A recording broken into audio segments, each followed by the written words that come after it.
বিরতির পর ফিরে এলাম এডিটর স্পিকে। সবজি উৎপাদনে বিশ্বে বাংলাদেশের অবস্থান এখন তৃতীয়।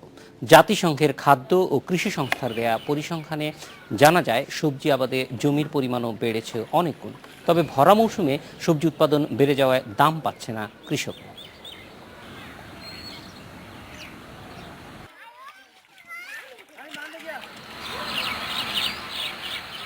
কুয়াশা ঢাকা সকালকে হার মানিয়ে ফুলকপির খেতে হাজির পান্নু মিয়া।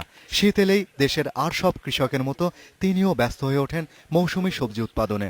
মানিকগঞ্জের ঢাকুলি গ্রামে পান্নু মিয়ার 10 বিঘা জমিতে ফুলকপি, মূলা, বেগুন, করল্লার খেতে ফসলের হাসি। ধামরাইয়ের খালপাড়ে শীতের সবজি সাজাতে ব্যস্ত কৃষক ইয়াসিন আলী। কিন্তু ভরা মৌসুমে সবজির উৎপাদন ভালো হওয়ায় পাইকার ও আড়তদাররা যে দাম হাঁকাচ্ছেন তাতে খরচ ওঠাই দায়। তো সিজন তো ওখান তো দামটা কমই থাকবো। আবার এই মশাম আছে এই মূল্যে 10 টাকা 12 টাকা কাটি খাইবো, ওখানে তো মনে করে থাকবো না, তো লস হয় না? আর কিষান তো লসই বাবা। গতবার একটা কপি 30 টাকা 35 টাকা বেচছি, বুঝছেন। আর ই থেকে একটা কপি 5 টাকা 6 টাকা বেচতে হইতেছে, একটা কপিতে 7 টাকা 8 টাকা খরচ হইতেছে। তাহলে কিভাবে আমরা খরচ তুলতে পারবো? কৃষি অধিদপ্তর বলছে দেশের উৎপাদিত সবজির প্রায় 3/4 শীতকালীন। এবারের শীতে উৎপাদন 90 লাখ টন ছাড়িয়ে যাবে, কিন্তু উৎপাদন খরচ তুলে আনাই কঠিন। তো আমরা যদি কোল্ড স্টোরেজ করতে পারি এবং প্রপার প্রসেসিং করে আর কি এগুলো কোল্ড স্টোরেজে রাখতে পারি, যাতে চাষিরা একসঙ্গে বাজারে না নিয়ে এসে তারা হয়তো ওখানে রাখতে পারে এবং তারপরে সময় সময়ে সে আর কি বাজারে বিক্রি করলো আর কি। চালের ক্ষেত্রে, ধানের ক্ষেত্রে যেটা তারা করে আর কি, সেটা করলে কিন্তু এই ফ্লাকচুয়েশনটা অনেক বেশি কমে যাবে। মৌসুমের এই সময়ে বাজারে আসে দেশি প্রজাতির হাঁস ও হাঁসের ডিম, সবজি, মাছ আর মাংস প্রতিদিনের খাবারের সবগুলো যোগান এখন বেশি। অন্যদিকে খালবিলে পানি কমতে থাকায় ধরা পড়ছে বিপুল সংখ্যক দেশি মাছ। মাছ উৎপাদনে এখন বিশ্বে চতুর্থ বাংলাদেশ। তবে এর সুফল পাচ্ছে না উৎপাদক বা ভোক্তা কোনো পক্ষই। বিশেষজ্ঞরা বলছেন বাড়তি উৎপাদনের সুফল সবার কাছে পৌঁছে দিতে চাই সঠিক পরিকল্পনা। Shahriar Anirban, independent news, Dhaka. এ বিষয়ে আলোচনার জন্য আমাদের সঙ্গে যোগ দিচ্ছেন হর্টেক্স ফাউন্ডেশনের ব্যবস্থাপনা পরিচালক আব্দুল জলিল ভূঁইয়া।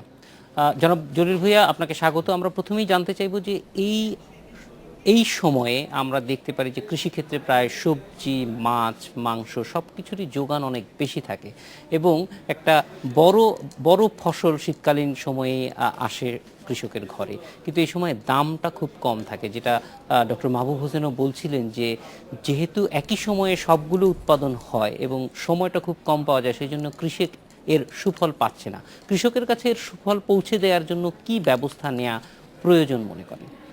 ওকে, ধন্যবাদ আপনাকে এই সুন্দর প্রশ্ন করার জন্য। বর্তমান সরকার কৃষিবান্ধব বিভিন্ন পদক্ষেপ গ্রহণের ফলে বাংলাদেশে অতীতের তুলনায় সবজি উৎপাদন অনেক গুণ বৃদ্ধি পেয়েছে, কিন্তু সবজির ন্যায্য পাওনার ক্ষেত্রে কিছু আমাদের আলোচনা করা দরকার। কী কারণে সবজির ন্যায্য মূল্য পাওয়া যাচ্ছে না? আমাদের দেশে শীতকালীন সবজির ডিসেম্বর জানুয়ারি মাসটা হলো প্রধান মৌসুম। এই মৌসুমে সবজির চাহিদার তুলনায় উৎপাদন বেশি থাকে, যার ফলে মূল্য কিছুটা কৃষকরা কম পান।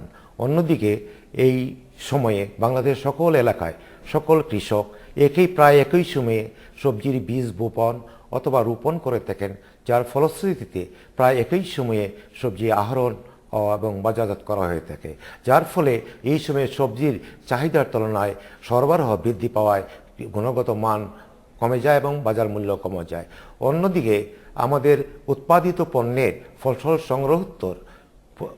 সংগ্রহোত্তর প্রযুক্তি ঠিকমতো ব্যবহার করার না ফলে গুণগত মান কমে যাওয়ায় ন্যায্য মূল্য থেকে বঞ্চিত হচ্ছেন। তৃতীয়ত আমি বলতে পারি যে দলগতভাবে এবং দলগত বাজারজাতকরণের কৃষক সংযোগ স্থাপনের অভাবে কৃষকরা ঠিকমতো মূল্য পাচ্ছেন না। অন্যদিকে সবজি একটি পচনশীল দ্রব্য বিধায় সংগ্রহের পরপরই কৃষকরা বিক্রি করতে বাধ্য হচ্ছেন।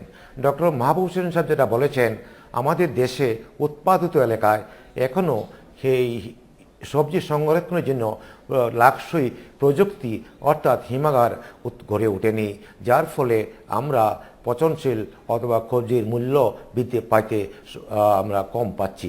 অন্যদিকে সবজি থেকে বিভিন্ন প্রক্রিয়াজাত দ্রব্যাদি তৈরি করতে পারলে আমরা বিভিন্ন অমৌসুমে এই প্রক্রিয়াজাত দ্রব্যাদি আমরা বক্ষণ করতে পারতাম এবং বিক্রি করতে পারতাম। এই কারণগুলোই মূলত সবজির ন্যায্য মূল্য পাওনা থেকে আমাদের প্রধান অন্তরায়। জি, আব্দুল জলিল ভূঁইয়া, আমাদের সঙ্গে যোগ দেওয়ার জন্য অনেক ধন্যবাদ। এডিটর স্পিকে এবার বিরতি, ফিরছি একটু পরে।